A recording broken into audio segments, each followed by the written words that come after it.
Okay, alright, so I'm done making my rant about DC's Convergence and New 52.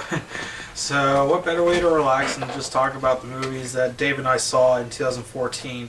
So first off, when we're doing this, we're not going to be exactly ranking them in any particular order, like what's the best, what's the worst, what's the best, worst. You get what I mean. Basically, we're just going to go over the movies that we saw, say if we liked them, say if we thought they were bad or good, if we could say that we recommend them to you or something,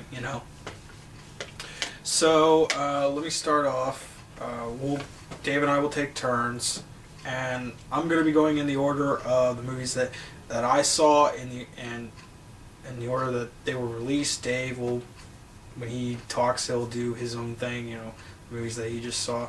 So let me start off with one of the first movies that came out in 2014, I, Frankenstein. Okay, I did not read the graphic novel of which this movie is based on. I'm sure it's good, but I know it's written by one of the writers / co-stars of the Underworld movies. So given how the movie actually turned out, that doesn't surprise me. But I'm sure, and I understand that this guy, Weissman, Kevin Weissman or Greg Weissman, I can't remember his name, and I think it's Weissman or something, but I know he wrote some comics as well, so he's a good writer, I guess, but I haven't read anything, but I'm sure he's good. But I'm sure that I, Frankenstein, the movie wasn't entirely bad because of him, but I, Frankenstein, you know how they say about January movies that, Dr. Evil, the way that Dr. Evil put it, there's always another way to kill a movie. Just move it to January. No apparent case then with I, Frankenstein, I guess. Judging from the trailers, it just seems to be as bad as one would expect it to. It just seemed really hammy, cheap looking, contrived, hardly made any sense. The only good things I could say about it were the performances by Aaron Eckhart and Jai Courtney. And in some ways, the movie kind of reminded me of Highlander in some way. This whole quasi-immortal guy being caught up in a conflict that he doesn't want to be a part of, but yet he gets in it anyway, and he ends up being victorious. It just seemed a lot of, just power fantasy stuff. Gargoyles versus demons. Yeah. Alright, Dave, your turn. Alright, for the most part, I watch horror movies, and occasionally I watch movies that aren't horror movies, believe it or not. And this is one called American Muscle. It sort of kind of has a grindhouse feel to it. It's not too bad. It has a lot of gratuitous violence, a lot of gratuitous nudity and all that stuff. But, it's a fun watch. So, I'd recommend watching it. Alright. The next movie of 2014 that I saw, the RoboCop remake. Now, I'll be honest, some people say that there's no need to remake something or whatever, but I think RoboCop was one of those things that kind of needed a remake. Don't get me wrong, the original is fine on its own. It was awesome. It was an awesome 80s movie. It was good cyberpunk, good sci-fi, had good themes, good characters, good storytelling. But what happened afterwards, it kind of makes you wonder whether RoboCop was supposed to be a franchise to begin with, RoboCop 2 and 3, I think. Did they stop at 3? Or? Yeah, as far as movies were concerned, they stopped at 3. And they were both written by Frank Miller. I've talked about him.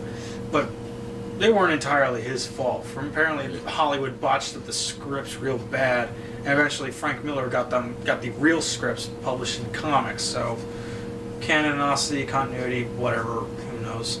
That's another thing. Continuity, what's canon, what's not, just seemed really off as far as the RoboCop franchise is concerned, you know? Because after the movie came out, they came out with all these video games, comics, movies, TV shows, animated series that all seem to contradict one another. You're not sure which is what to follow, what's in what continuity, whatever. It just needed a whole restart, just to set everything straight. And I think that's what the RoboCop remake did well, you know. And whereas RoboCop tried to capture, you know, the craziness, violence, bleakness of the 80s,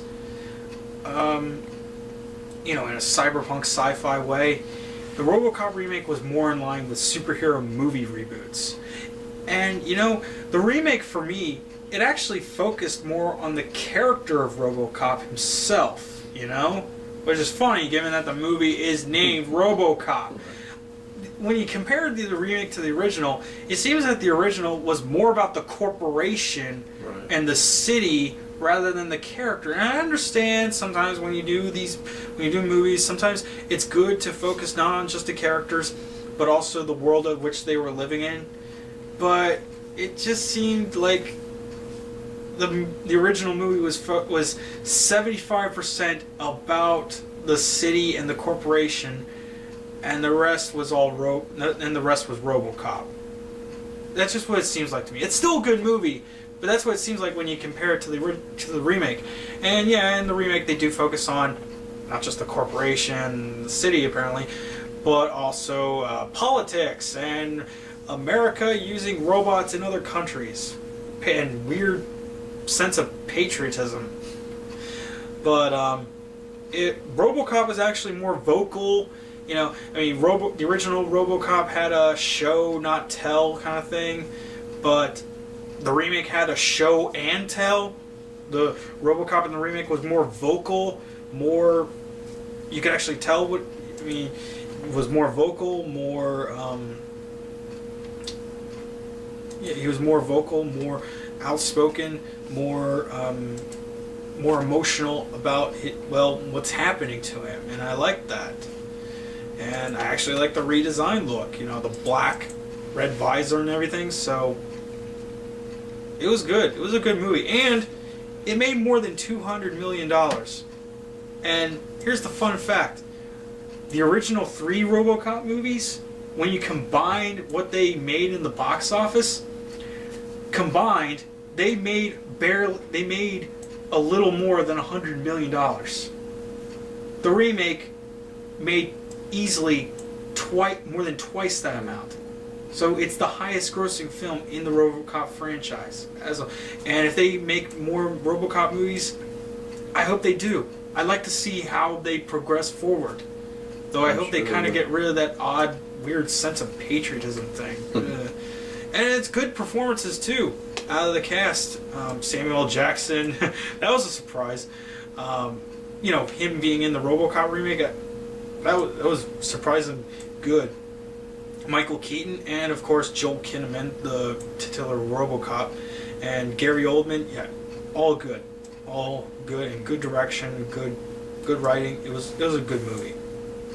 And you know, I think that as far as comparing it to the original is concerned, you can have your comparisons and contrasts, but I think sometimes you should just take each of them as their own things. Judge each of them by their own merits. So, take it as you will. Alright, your turn. Alright, the next movie on my list is The Devil Incarnate. Save your time, don't watch it, it sucked. It's sort of kind of along the veins of Rosemary's Baby, but not quite as eerie. So like the Rosemary's Baby miniseries? Yeah. I didn't watch it. I just had to make Although that I do have a movie called Proxy, I didn't get to watch it yet. And it's like the satanic sort of kind of thing. Save your time. Don't watch Devil Incarnate. Okay. Okay. Here's a sort of an obvious one. The Lego Movie. Everything is awesome. Everything is cool when you're part of a team. Everything is. I can't get that song out of my head. Thank you, Lego Movie. And shame on you, Oscars, for not nominating Lego Movie for Best Animated Feature. Seriously? I mean, you can nominate it for Best Original Song, of course. Everything is Awesome, which I'm sure it'll win. I mean, come on. You gave it to Let It Go, so I think you can let it go and make sure that everything is awesome. But seriously, shame on you, Oscars. Shame on you. But yeah, Lego Movie. Oh man, who'd have thought that? I mean, I wasn't sure how you could make a movie out of the Lego toys, right? I mean, it's one thing to do Transformers, and it's one thing to do Transformers, but Lego, I didn't get any kind of sense. I mean, the thing with Lego is they have specific Lego sets that have their own stories. There's Bionicle, there's that ninja thing that's going on right now or whatever. So, and yeah, I know there's Lego Batman and Lego Marvel stuff, but they have their own story, look, and feel to them. But see, Lego actually manages to accommodate all that, make a good original story out of it, and the movie itself is even self-aware that it's a movie based on a toy, and that's how fun it was. It was just a fun movie, and the voice acting, the writing, the humor, it was just, oh man, I got such good laughs out of it. And that song, it will never leave my head. It will never leave. Oh, but it was so good, and yeah, everything was awesome in it. Everything is awesome in the Lego Movie, and if they want to make a franchise out of the Lego Movie, fine, but I just hope it doesn't end up getting stale. If they have that same creative energy and spirit that they put into this one, then I hope it'll continue well. That's all I gotta say about the Lego Movie. Another movie on my list this year is All Cheerleaders Die. It's basically your typical teenage horror slasher. Not even really a slasher movie. I'd say they get killed in a wreck and they all come back as undead cheerleaders. Once again, it wasn't that great, so you can watch it if you want to. Keep mine brief. Yeah. Monuments Men. Okay. You know how they keep... Okay, I know that nowadays they do really violent and dramatic war movies. World War II movies and everything. And that's fine. Because you want to capture the... Because, when the Dirty... When I took this class, independent study on Quentin Tarantino, one of the movies I had to look up on was The Dirty Dozen, which was like sort of a basis inspiration for Inglourious Bastards. And see, the director of The Dirty Dozen did not want to cut out a certain scene. I think it was the scene when they're throwing... You've seen that movie, Dirty Dozen? The original. Yeah. Yeah. You know that scene where they're throwing grenades down where the Germans are hiding? In the sewer grates where the Germans are hiding? I think the director did not want to cut out that scene because he wanted to capture the feeling of the idea that the realism of the realization that war is hell. Right. And I understand. I can understand and appreciate that war movies are doing that. But there are some war movies that can at least try to be, have that pulp fiction sort of joyous appeal while also being serious and dark and being all war is hell and everything. That's fine. And Monuments Men, I think, is a good example of that mix. You can have some enjoyment, you can have some fun, but it's also a war movie, so there's going to be some dark moments coming along. And I thought that was good. Your turn. Alright, my next movie is Cabin Fever, Patient Zero. Zero as in the zero rating you give it? Yeah, pretty much. The first Cabin Fever I liked. The second and the third. Why?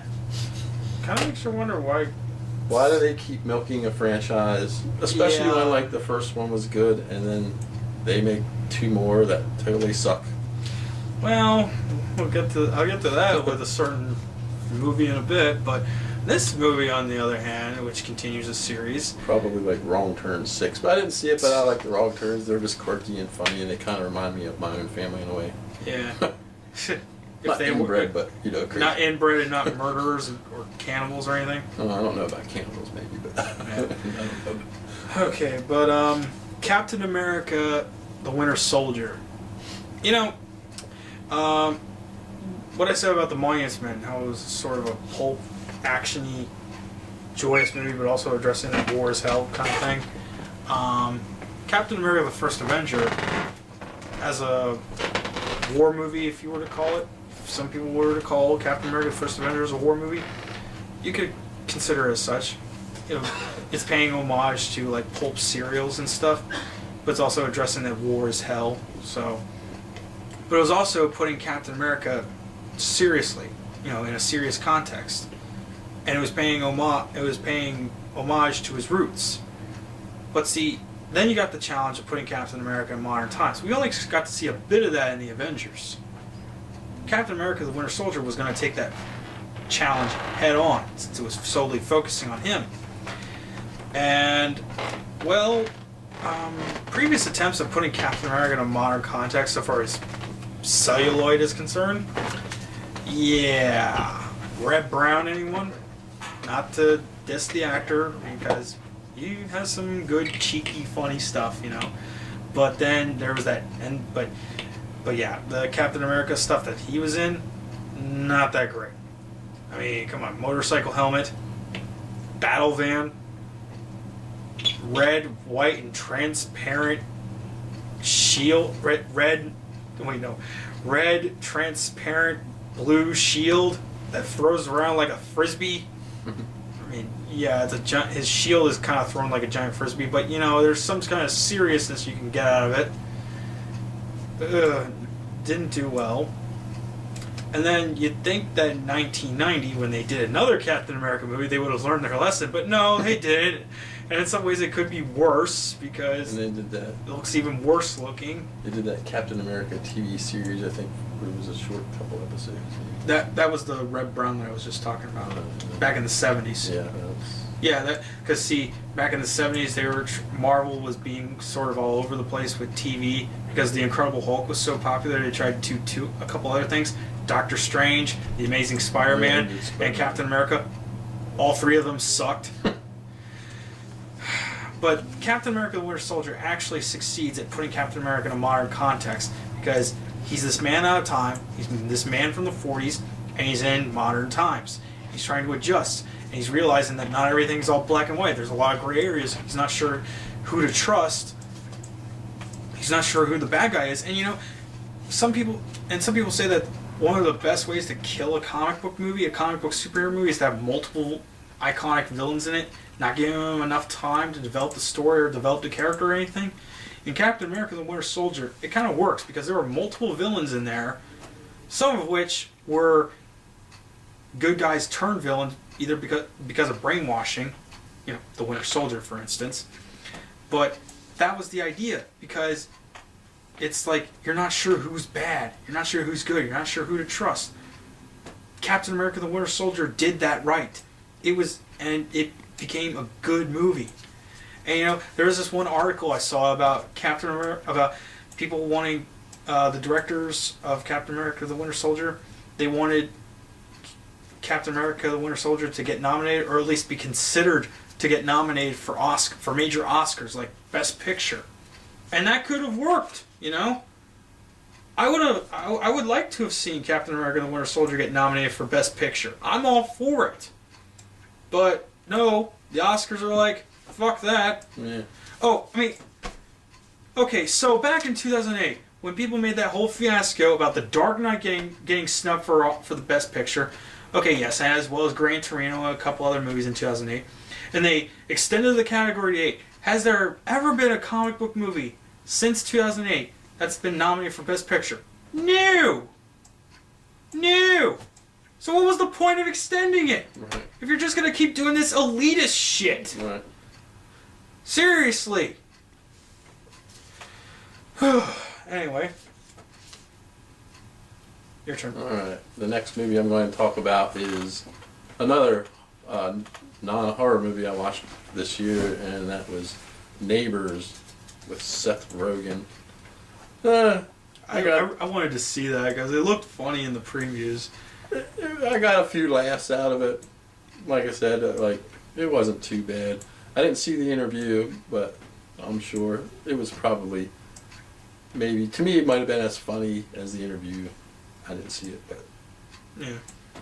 the premise wasn't bad. Like, a fraternity moves in next to them, and they're like they're older, and they try to be hip by going over to and partying with the fraternity and all that shit. And things just go bad, but there's some funny laughs in it. So if you like those kind of movies, it's worth a watch. It's like extreme humor, right? Extreme! There's some parts of it, yeah. Yeah. Oh. Okay. What I'm going to say about this movie, I'm going to sort of go backtrack with I, Frankenstein. See, I, Frankenstein is sort of like a so bad it's good, it's laughably bad, So, it's a movie that's harmless. It could kill 2 hours of your time, right? But then there's a movie that's pretty much a disappointment. It had a good thing going for it when you hear about it in concept, in premise, but then it just ends up being a disappointment and being a waste of your time. And that's what I got with Transcendence. I mean, it had some good things going for it. It had some good, strong themes. Like human advancement with technology, artificial intelligence, all that kind of stuff. Some cyberpunkish elements here or there. But it just ended up being a mess. And, oh boy. I mean, not to diss Christopher Nolan or anything, but if you're trying to, there is no way that you can do a Christopher Nolan movie without Christopher Nolan directing or writing.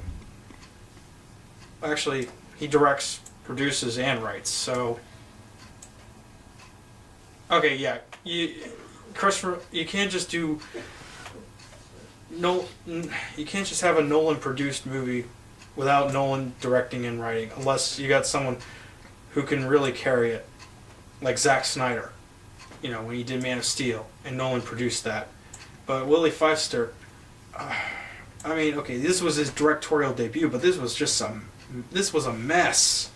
I mean, there are scenes that just some things just ended up not really making sense. The pacing was a bit rushed, but then also very, very slow. And it was just a mess of a movie. And, the terrorists in Transcendence are like the dumbest terrorists I've ever seen.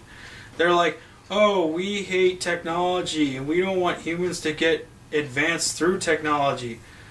Okay. And, Johnny Depp's character, he gets killed, and then he gets uploaded into an AI, and somehow gets connected with all technology in the world, is even able to manipulate the weather and Earth and whatever. And then when they decide to kill him again, somehow all technology in the world goes dead. Way to go, terrorists! You probably shut down a hospital, and someone's open heart surgery may not go as good as they hoped it would. Thank you. You dumbest terrorist I've ever seen in any fiction ever. It had a good thing going for it, but it just ended up squandering its potential. It's like someone being paid to get groceries, but they end up buying a whole bunch of crack instead. That's what Transcendence is like. It was a real disappointment.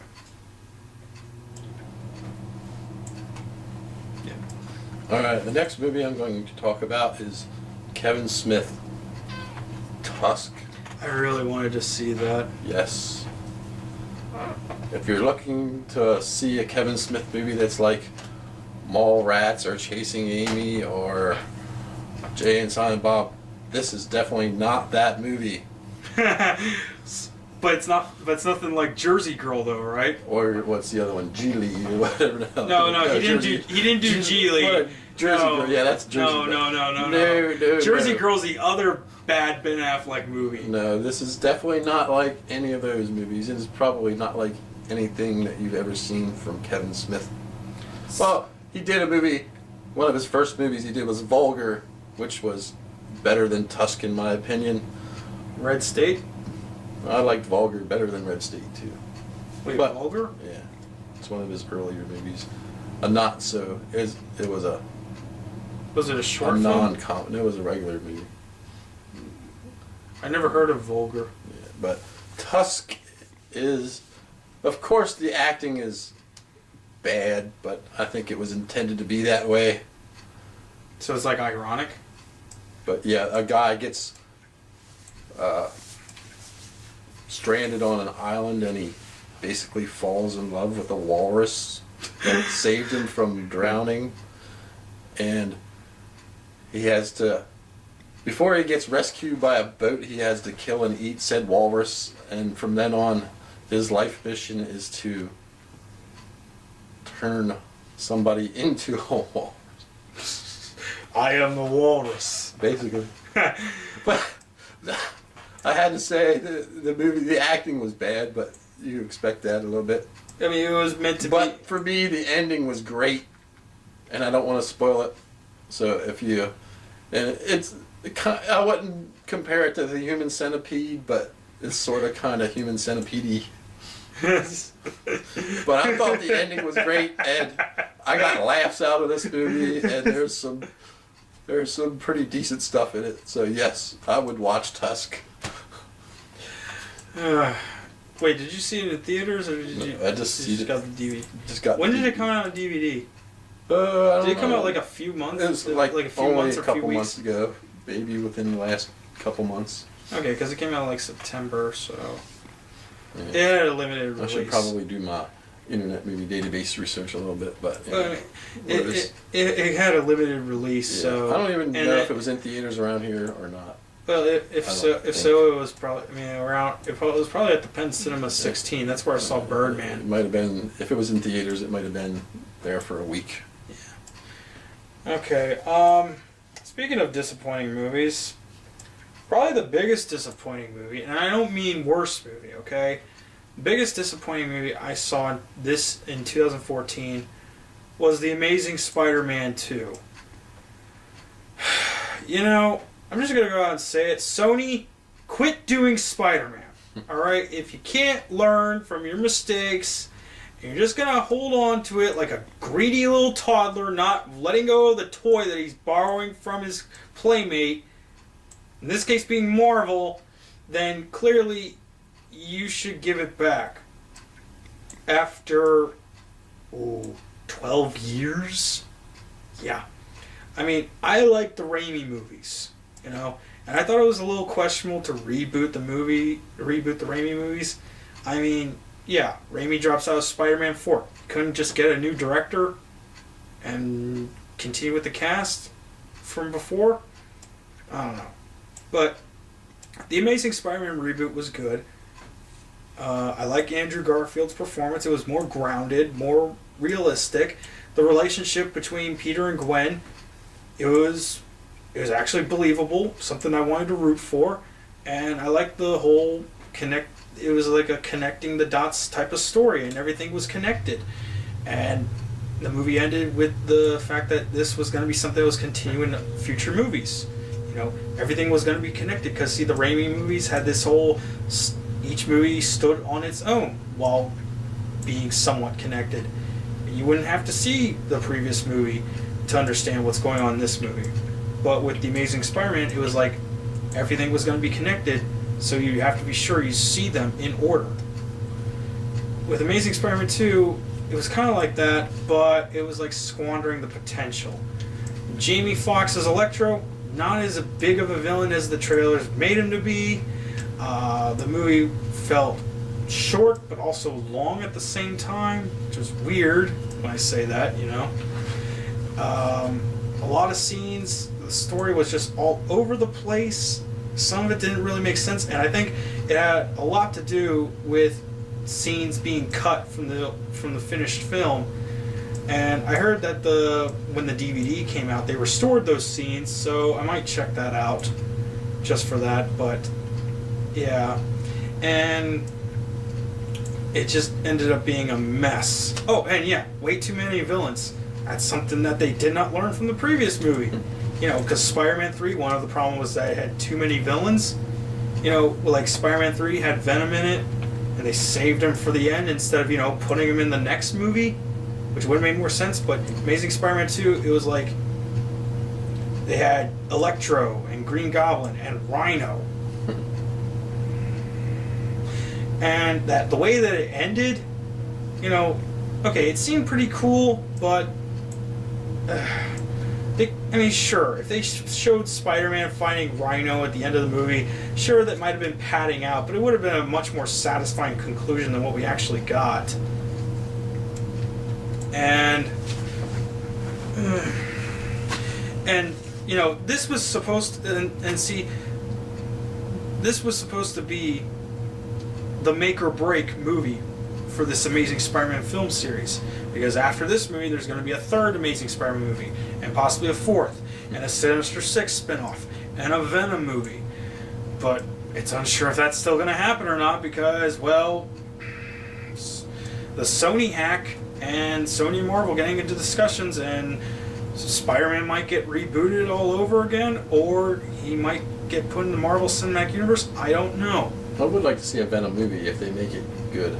Yeah, but just who knows if that's still going to happen or not. They'll probably bitch it up. So yeah. And I did get some enjoyment out of it. Like Andrew Garfield did an awesome performance again. The relationship between Peter and Gwen, that was still good. And you know, it did have it had a lot of back and forth moments, but it was actually believable and endearing, much more so than Peter and Mary Jane's back and forth stupidity in the Raimi movies.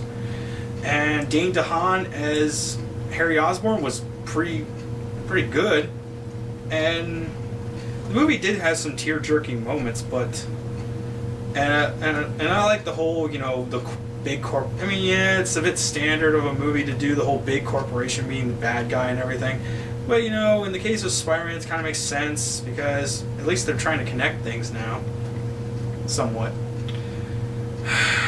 But the Amazing Spider-Man 2 just, it's not just that it's bad in and of itself. I mean, it is sort of watchable. It is kind of harmless. You can just kill 2 hours of your time with it if you got nothing better to do. But it represents how they're misusing this stuff. They don't seem to they don't seem to understand the mistakes they're making, and they're just keep doing it. It's how you start off with a fresh new slate, but then you're like, oh wait, wasn't this dirty before? Let's make it all dirty it up again, but make sure it's the exact same stains as before. It's just a clear example of how not to learn from what you're trying to do when you're trying to accomplish something new. And I hope that Marvel will get Spider-Man back for the Marvel Cinematic Universe movies, because they're planning to put him in Captain America 3. And you know what? I would like to see this particular Spider-Man, the Andrew Garfield Spider-Man, in the Marvel Cinematic Universe, because so far as the movie, those movies' tone is concerned, they would fit into that cinematic universe pretty well. Anyway.